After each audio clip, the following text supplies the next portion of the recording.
बात करेंगे अपन इलेक्ट्रिसिटी से। तो सबसे पहला पॉइंट अपने ये पॉइंट वाइज याद करेंगे। पहला पॉइंट है concept of charge. Concept of charge, तो चार्ज क्या है समझ जाइए। द इंसेंट्रिक प्रॉपर्टी ऑफ मैटर, क्या कहेंगे, the इंसेंट्रिक property of matter is known as charge. The इंसेंट्रिक property of matter is known as charge. ठीक है, बोल पाएंगे, बोलो। The The eccentric property of, eccentric property of matter is called charge. हाँ, the इंसेंट्रिक property of matter is known as charge. अब charge जो होता है वो दो टाइप्स का हो सकता है, पॉजिटिव एंड नेगेटिव। ठीक है, चार्ज को पहले तो हम किससे, चार्ज को क्यू से डिनोट करेंगे। ठीक है, और ये पॉजिटिव और नेगेटिव हो सकता है, पॉजिटिव भी हो सकता है और नेगेटिव भी हो सकता है। ठीक है, अब यहाँ पर चार्ज का नेचर क्या होता है कि सेम चार्ज अगर सेम है, दोनों same charges repel each other, same charge क्या करेंगे, एक दूसरे को रिपेल करेंगे। Same charges repel each other and opposite, opposite charges क्या करेंगे, अपोजिट चार्जेस, संदीप बहुत ध्यान से समझना है बेटा, अपोजिट चार्जेस क्या करेंगे, अट्रैक्ट ईच अदर, अट्रैक्ट करेंगे एक दूसरे को, एक दूसरे को क्या करेंगे, अट्रैक्ट करेंगे, अट्रैक्ट ईच अदर। तो आप चार्ज के बारे में समझ गए। The इंसेंट्रिक property of matter is known as charge. Charge में भी positive and negative, same charge repel each other and opposite charges attract each other. Clear हो गया सभी को, yes no? Yes, sir. Yes, sir. Unit of charge, अब charge की unit क्या होती है, चार्ज की जो यूनिट होती है वो होती है कूलम। हाँ बोलो बोलो, कूलम कूलम होती है। हाँ, इसको सी से डिनोट करते हैं। ठीक है, denoted by letter C, coulomb होती है। यहां तक चार्ज के बारे में क्लियर हो गया। अब हम बात कर लेते हैं करंट। सेकंड पॉइंट है अपना करंट। करंट कह सकते हो या इलेक्ट्रिक करंट कह दो, या इलेक्ट्रिक करंट। ठीक है, करंट या इलेक्ट्रिक करंट याद रखना है। करंट या इलेक्ट्रिक करंट क्या होगा, इसको कहेंगे rate of flowing charge is known as electric current. याद हो गया होगा, rate of flowing charge, rate of flowing charge is known as electric current. Rate of flowing charge is known as electric current, याद हो गया होगा, रिंकू याद हो गया? The rate of flowing charge is known as current और इसके ऐसा यूनिट एम्पियर होती है। वेरी नाइस, बहुत बढ़िया। बस यही तो हमें रिवीजन करना है, बस यही रिवीजन करना है कि rate of flowing charge, rate of flowing, rate of flowing charge, इसी को क्या कहेंगे, इलेक्ट्रिक करंट कहेंगे। और इसका, इसको आई इक्वल टू क्या कहेंगे, क्यू अपॉन टी। ठीक है, ये याद जरूर रखना है क्योंकि हीट वाला जब आप न्यूमेरिकल सॉल्व करेंगे तो वहां जरूरत पड़ जाती है, I equal to Q upon T. और इसकी यूनिट क्या हो गई, इसकी यूनिट हो गई बेटा, इसकी यूनिट हो गई एम्पियर। इसकी यूनिट क्या हो गई, एम्पियर। और इसको ए से डिनोट करते हैं, ए से, एम्पियर होगी इसकी यूनिट और इसको ए से डिनोट करते हैं। इसके बाद बात करेंगे पोटेंशियल की, पोटेंशियल डिफरेंस की, पोटेंशियल डिफरेंस की। तो पोटेंशियल डिफरेंस क्या है समझिए, पोटेंशियल डिफरेंस, एक एक पॉइंट को बड़े ध्यान से समझते चलिएगा, एक एक दिन में एक एक चैप्टर क्लियर लगभग हो जाएगा। तो पोटेंशियल डिफरेंस क्या है सुनिए, जब क्या होता है कि चार्ज को एक पॉइंट से दूसरे पॉइंट तक ले जाया जाता है और जब इसको ले जाने में जो वर्क किया जाता है उसी को हम क्या कहेंगे, पोटेंशियल डिफरेंस कहेंगे। तो क्या कहेंगे, work done by external agency, work done by external agency to carry 1 unit positive charge, work done by external agency to carry 1 unit positive charge from one point to another point, work done by external agency to carry 1 unit positive charge from one point to another point is known as potential difference। इसको बार बार आप याद कर लेंगे। ठीक है, देखो recording हमने इसलिए स्टार्ट की है कि आप क्या है कि जहां पर दिक्कत होती है वहां पर रिकॉर्डिंग खोलिए और उसको बार बार देख लीजिए, पॉज कर कर देख लीजिए, जब तक याद नहीं होता है तब तक उसको बार बार देखते रहिए। तो पोटेंशियल डिफरेंस क्या है? Work done by external agency to carry 1 unit positive charge from 1 point to another point. अब इसकी यूनिट जो होती है बेटा, यूनिट क्या होती है? इसकी यूनिट होती है वोल्ट। Volt. Very good. चौथा पॉइंट अपने लिखते हैं इलेक्ट्रिक पोटेंशियल। अभी तो पोटेंशियल डिफरेंस की बात करी थी, अब बात करते हैं electric potential.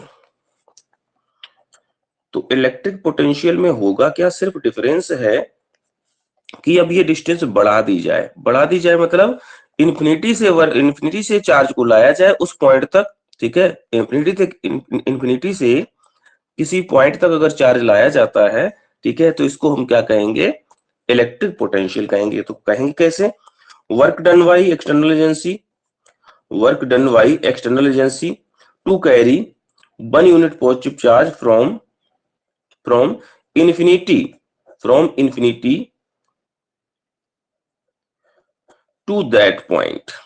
infinity to that point. Work done by external agency to carry 1 unit positive charge from infinity to that point is known as electric potential. Work done by external agency to carry 1 unit positive charge from infinity to that point is known as electric potential. और इसकी unit भी क्या होगी? Volt होगी बेटा। इसकी unit भी क्या होगी? वोल्ट होगी। बढ़िया से फटाफट हो रहा है, देखो 10 मिनट में कितने पॉइंट्स क्लियर हो गए हैं, ठीक है। अब बात कर लेते हैं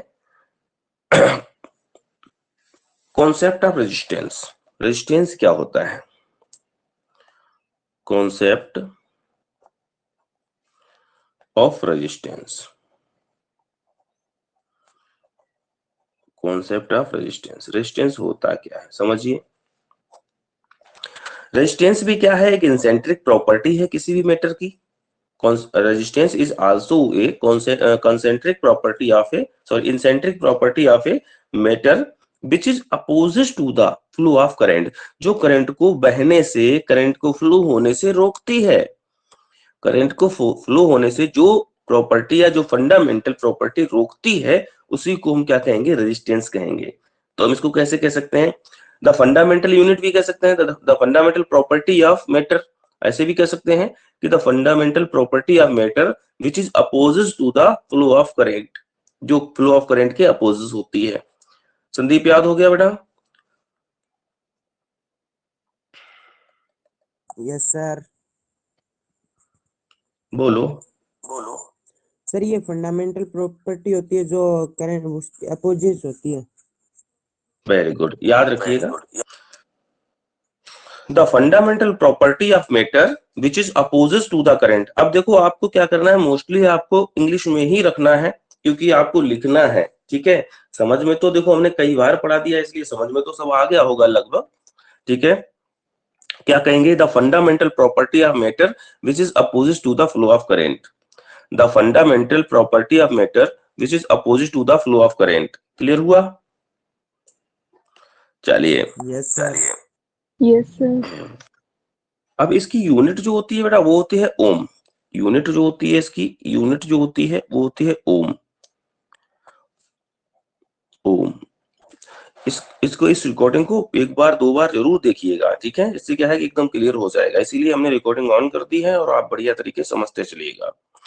रेजिस्टेंस हो गया। रेजिस्टेंस के बाद बात करते हैं ओम्स लॉ, जो बहुत ज्यादा इंपॉर्टेंट है। ओम्स लॉ जो है बहुत ज्यादा इंपॉर्टेंट है, इसलिए बड़ी ध्यान से समझिएगा। ओम्स लॉ, ओम्स लॉ क्या कहता है? सुनिए ओम्स लॉ। ओम्स लॉ कहता है कि अगर कांस्टेंट टेम्परेचर किया जाए, एट कांस्टेंट टेम्परेचर, अगर टेम्परेचर को कांस्टेंट रखा जाए, समझिए, अगर टेम्परेचर को कांस्टेंट रखा जाए, अगर टेम्परेचर को कांस्टेंट रखा जाए तो सुनिए, potential difference is directly proportional at constant temperature according to Ohm's law. क्या कहेंगे? According to Ohm's law at constant temperature potential difference is directly proportional to current. क्या कहेंगे? According to Ohm's law at constant temperature, according Ohm's law at constant temperature potential difference is directly proportional current flow in the circuit, या potential difference is directly proportional to the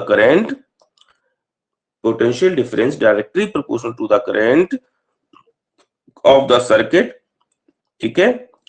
B directly proportional I कह सकते हैं, B directly proportional I, V मतलब potential difference, I मतलब current, तो potential difference directly proportional current at constant temperature, potential difference is directly proportional to current flow in the circuit।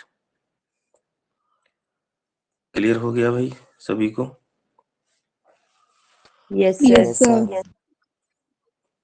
Very good, याद रखिएगा।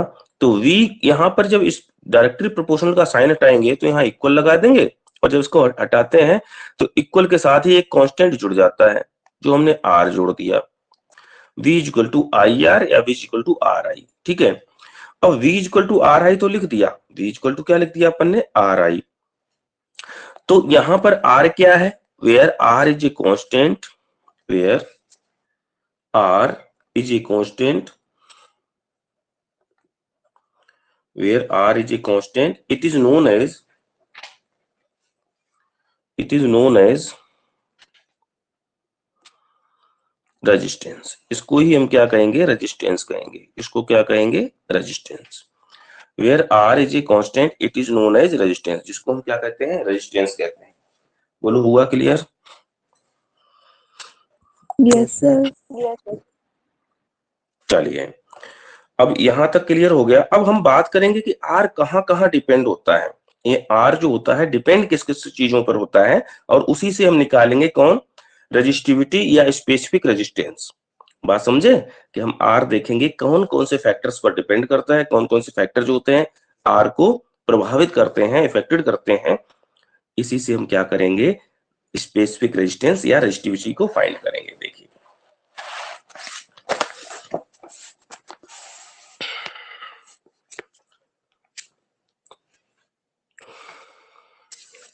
कितना point था?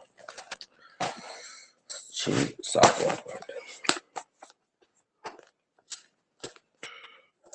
7th point अपन लिखेंगे कि अपन ये कहां कहां ये कहना चाहिए डिपेंड होता है। इससे पहले, रेजिस्टेंस से पहले एक कंडक्टेंस और समझ लेते हैं। कंडक्टेंस क्या है? और कंडक्टेंस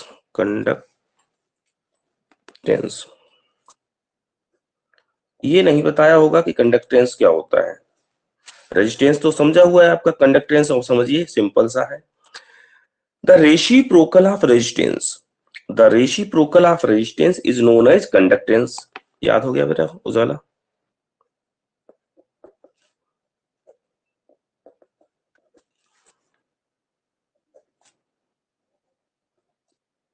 बोलो बोलो।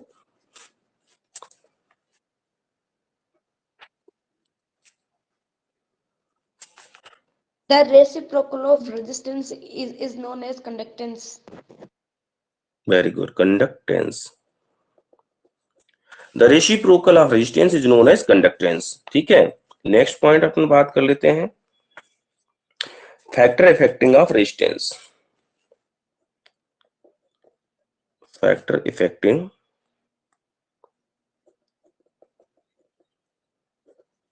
Of resistance. देखो, रेजिस्टेंस जो होता है उसको कौन कौन से फैक्टर जो होते हैं अफेक्ट करते हैं। तो फर्स्ट पॉइंट है अपना कि रेजिस्टेंस को लेंथ ऑफ वायर, जो लेंथ ऑफ वायर है वो अफेक्ट करती है। टेम्परेचर अफेक्ट करता है। मटेरियल, किस मटेरियल का नेचर जो होता है वो अफेक्ट करता है, ठीक है। आप याद रखिए, पहला पॉइंट लिख दीजिए, टेम्परेचर इफेक्ट करता है। दूसरा point, nature of material effect करता है। तीसरा पॉइंट, लेंथ ऑफ वायर जो होती है वो भी इफेक्ट करती है। चौथा पॉइंट, थिकनेस, थिकनेस कह सकते हैं, थिकनेस, या कह सकते हैं क्रॉस सेक्शन एरिया, या कह सकते हैं क्रॉस सेक्शन एरिया। तो चार चीजें इफेक्ट करती हैं। पहला टेम्परेचर, रेजिस्टेंस को कौन कौन इफेक्ट करता है? Temperature, nature of material, length of wire और थिकनेस या cross section area of the material या वायर। उजाला बोलो तो एक बार बेटा। Temperature, nature of material, length of wire, thickness या क्रॉस सेक्शन एरिया। ठीक है, अब देखो यहीं से अपने रेजिस्टिविटी निकालेंगे तो बड़े ध्यान से समझिएगा कि हम क्या लिखेंगे कि रेजिस्टेंस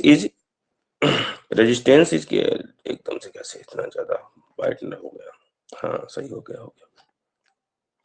तो लिखेंगे रेजिस्टेंस ऑफ कंडक्टर या resistance of wire is directly proportional to length of wire, या लिख देंगे रेजिस्टेंस इज डायरेक्टली प्रोपोर्शनल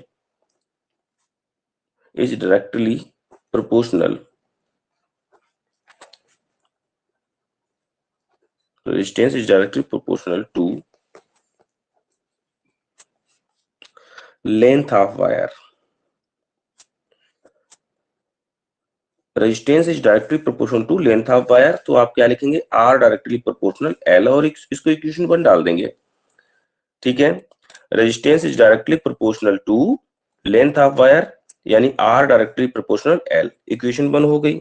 अब यहां से हम क्या करेंगे? दूसरा पॉइंट लिखेंगे, resistance is inversely proportional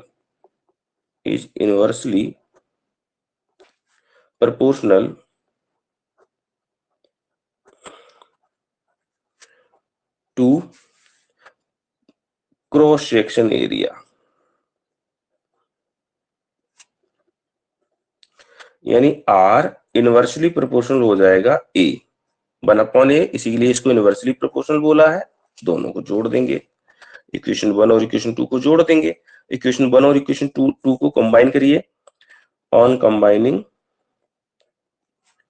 equation 1 and 2 combine करिए तो R इक्वल टू क्या हो जाएगा? L upon A। R equal to क्या हो जाएगा? L अपॉन A हो जाएगा।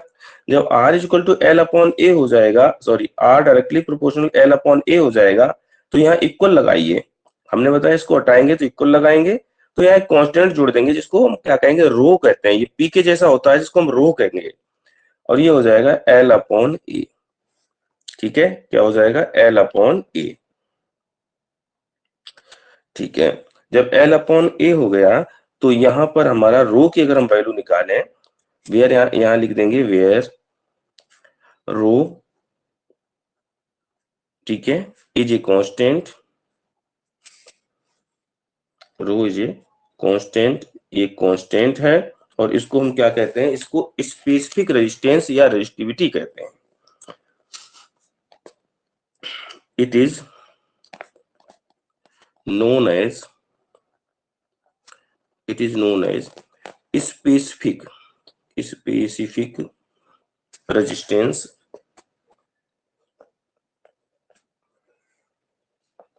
या रेजिस्टिविटी, स्पेसिफिक रेजिस्टेंस या रेजिस्टिविटी कहते हैं। ठीक है, where rho is a constant it is known as specific resistance और रेजिस्टिविटी। इसको ही हम क्या कहते हैं? स्पेसिफिक रेजिस्टेंस या रेजिस्टिविटी कहते हैं। समझ में आया कि नहीं आया? बोलो बेटा। Yes sir. यस सर, आ आ गया। गया? चलिए, यहां तक कोई डाउट नहीं है, तो यहां से इसकी यूनिट निकाल देते हैं। देखिए, रो इज इक्वल टू क्या हो जाएगा? रो R into A upon L, R into A upon L, ये रह जाएगा। तो R की यूनिट आपको पता है क्या होती है? ओम होती है, ओम। और एरिया की यूनिट क्या होती है? मीटर स्क्वायर होती है। और लेंथ की यूनिट क्या होती है? मीटर होती है। तो यहां से ये कैंसिल हो जाएगा, क्या आ जाएगा? ओम मीटर।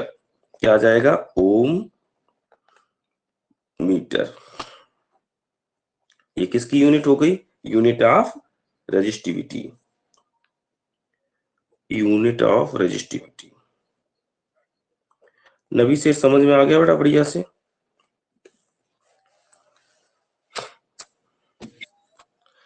चलिए आगे हम बात करते हैं। सर अभी ये आपने कैसे लिया? Conductive, R A upon L कैसे है ना?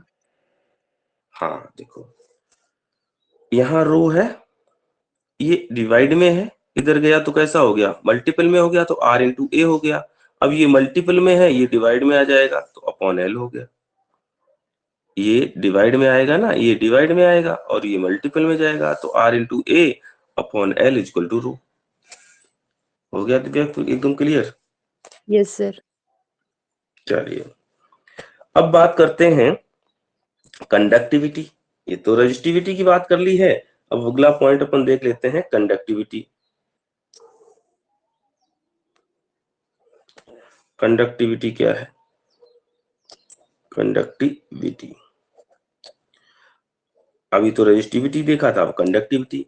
तो अभी अपने कंडक्टेंस देखा था, ये रेजिस्टेंस का रेसिप्रोकल था।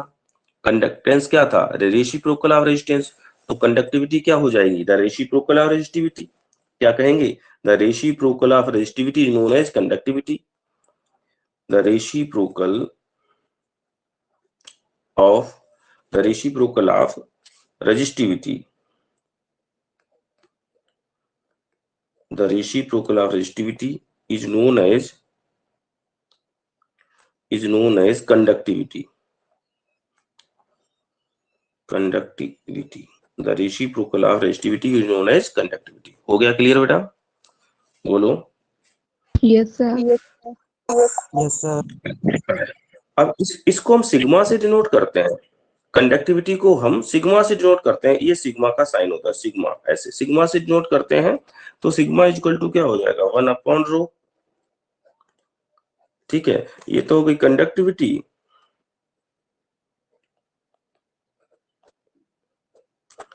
और ये हो गई रेजिस्टिविटी। कंडक्टिविटी और रेजिस्टिविटी, ठीक है।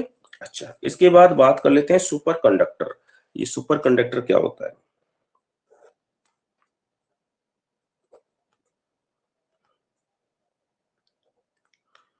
सुपर कंडक्टर, देखो सुपर कंडक्टर ऐसे मटेरियल होते हैं, the material which is zero resistance at low temperature. Super conductor क्या होते हैं? ऐसे सब्सटेंस होते हैं जिनके, हाँ सर यहाँ पे रेजिस्टिविटी के पास में रो क्यों लिया? बेटा, रो रेजिस्टिविटी को हम रो से ही तो डिनोट करते हैं। रेजिस्टिविटी जो होती है या स्पेसिफिक रेजिस्टेंस है, इसको हम रो से डिनोट करते हैं, और कंडक्टिविटी को हम सिग्मा से। यस सर, आ गया। हाँ, अब सुपर कंडक्टर समझिए। सुपर कंडक्टर क्या होता है?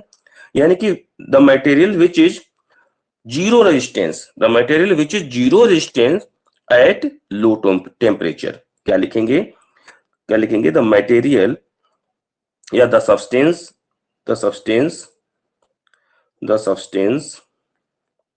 हैव जीरो रेजिस्टेंस, जिसका जीरो रेजिस्टेंस होता है, zero resistance at low temperature,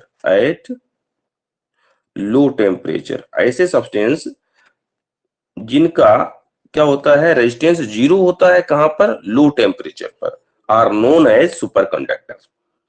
the substance have zero resistance at low temperature are known as superconductor. याद हुआ उजाला? Yes, sir. बोलो।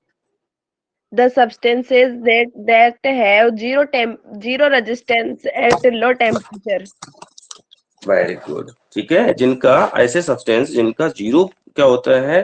रेजिस्टेंस होता है लो टेम्परेचर पर, इनको ही हम क्या कहते हैं? एक मिनट,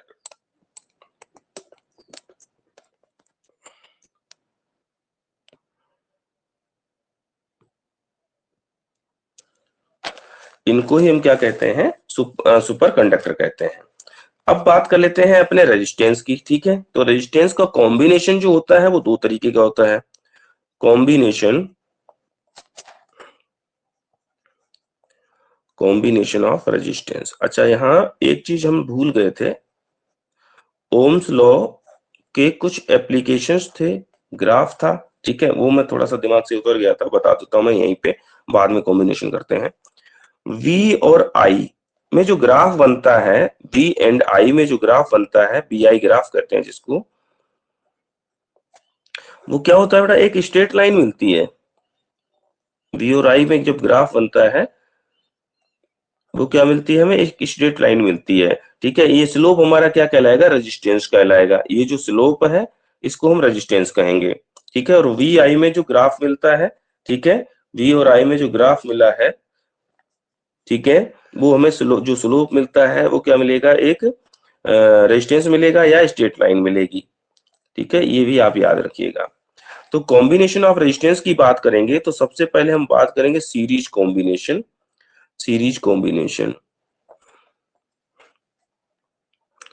सीरीज कॉम्बिनेशन किस तरीके का होता है बेटा, अब मान लो ये रेजिस्टेंस है, ठीक है, ये रेजिस्टेंस है, ये रेजिस्टेंस है, ठीक है।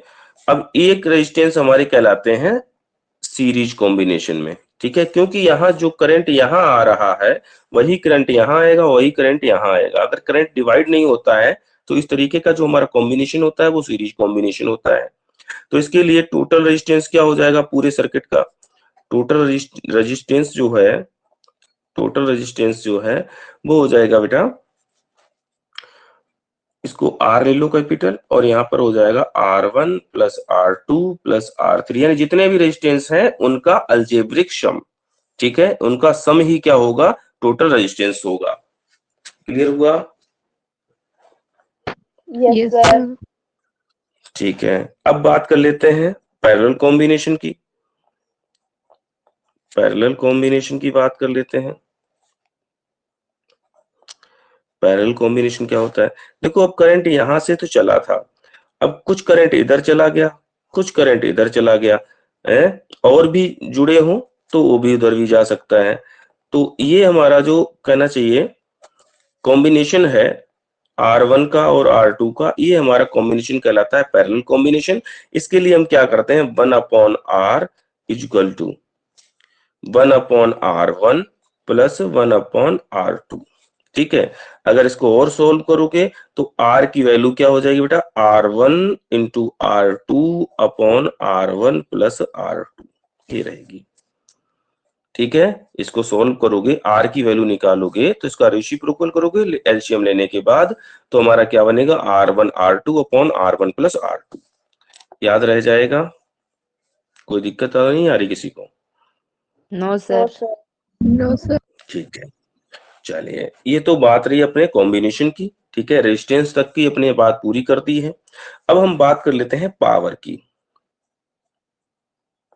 ठीक है, पावर, तो पावर क्या होती है, rate of doing work is known as power. ठीक है, P इक्वल टू क्या होता है, W अपॉन T। ठीक है, या P इक्वल टू होता है V इंटू I, याद रखेंगे। ठीक है, पावर क्या कहेंगे, rate of doing work, rate of doing work, rate of doing work is known as power, is known as power, rate of doing work is known as power। ठीक है, तो यहां पर ये तो बात हो गई, rate of doing work is known as power. तो P इक्वल टू क्या होता है, W अपॉन T भी होता है, या P इक्वल टू क्या होता है, V इंटू I भी होता है। ठीक है, यहां से पावर अपन निकाल सकते हैं। यूनिट क्या होगी पावर की, याद तो हो रहा है ना सभी को, Ujala? Yes sir. Unit of power क्या होगी, पावर की यूनिट क्या होगी, वाट। वाट। ठीक है, और इसको W से डिनोट करेंगे। ठीक है, अब बात कर लेते हैं कॉमर्शियल यूनिट ऑफ पावर। कहीं दिक्कत आए तो बता देना। मनीषा, समझ में आ रहा है बेटा?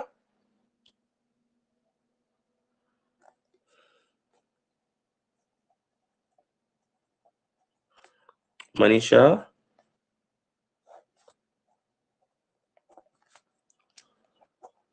कॉमर्शियल यूनिट ऑफ पावर, तो कॉमर्शियल यूनिट ऑफ पावर क्या होगा, सुनो तो, kilowatt hour, kilowatt hour, kilowatt hour, kilowatt hour जो है वो क्या है, कॉमर्शियल यूनिट है किसकी, पावर की, और इसको यूनिट कहते हैं। यूनिट जो अपने घरों में बिजली का बिल आता है, ठीक है, लाइट का जो बिल आता है, वही क्या है, वो इसमें ही मेजर करते हैं। इस पर एक क्वेश्चन हम यही समझा देते हैं, उसके बाद आगे बढ़ते हैं। सपोज कर लिया कि एन बल्ब, एक बल्ब जो है, एक ए बल्ब 100 वाट, ठीक है, एक बल्ब जो है वो 100 वाट, पूरी लैंग्वेज नहीं लिखेंगे, एक बल्ब जो है वो 100 वाट का है और पर डे जो है वो 6 आवर जो है वो ग्लो होता है, 6 आवर जो है वो ग्लो होता है पर डे, ठीक है। 30 डेज में इस पर कितना चार्ज लगेगा? अगर चार्ज जो है वो 3 रुपीज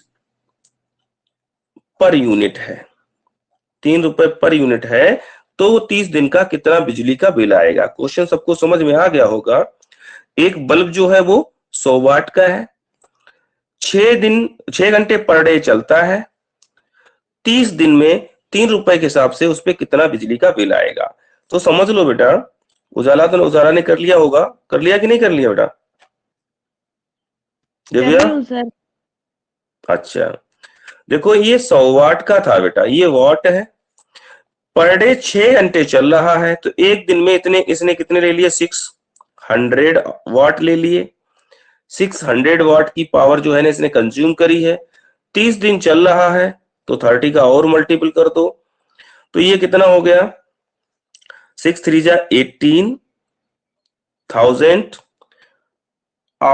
वाट आवर हो गया, क्योंकि ये अपने आवर का तो मल्टीपल कर दिया था, वाट आवर हो गया। अब इसको हमें किलोवाट आवर बनाना है, क्योंकि किलोवाट आवर ही क्या होती है? यूनिट होती है। तो हम क्या करेंगे? 1000 का डिवाइड कर देंगे, सर 18 आ गया आंसर। 18 आ जाएगा किलोवाट आवर। तो 1 2 3 1 2 3 यानी 18 आवर, 18 यूनिट आ गया बेटा। अब एक यूनिट का खर्च अपन ने 3 रुपए लिया है, तो टोटल कॉस्ट क्या हो जाएगी? टोटल कॉस्ट ये हो जाएगी 3 इंटू 18, 18 3 जा 54 रुपीज। तो क्वेश्चन भी समझ में आ गया होगा और कॉमर्शियल यूनिट भी समझ में आ गई होगी, पावर भी समझ में आ गई होगी कि हम इसको किस तरीके से चेंज करते हैं। ये सारी बातें बढ़िया से क्लियर हो गई होंगी।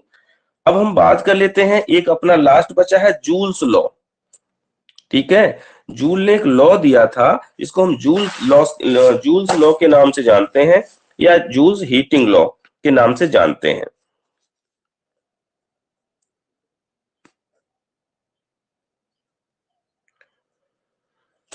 Joules heating law. तो जूल ने क्या कहा? जूल ने बताया कि हीट जो होती है, heat is directly proportional to square of current flow in the circuit. बात समझिए, heat is directly proportional to square of current flow in the circuit. पहला पॉइंट, इक्वेशन 1 डाल दिया, heat is directly proportional to square of current flow in the circuit. दूसरा point बताया, heat is directly proportional to resistance of the wire. Heat is directly proportional to resistance of the wire. दोनों clear हो गए। तीसरा point बताया कि heat is directly proportional to time, यानी कि कितने टाइम तक करंट फ्लो हो रहा है।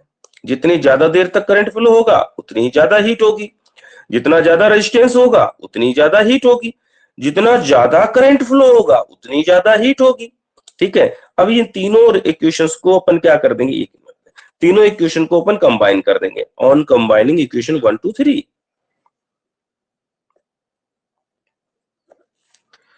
इक्वेशन 1 2 एंड 3, तीनों इक्वेशन को आप क्या करें? कंबाइन करेंगे।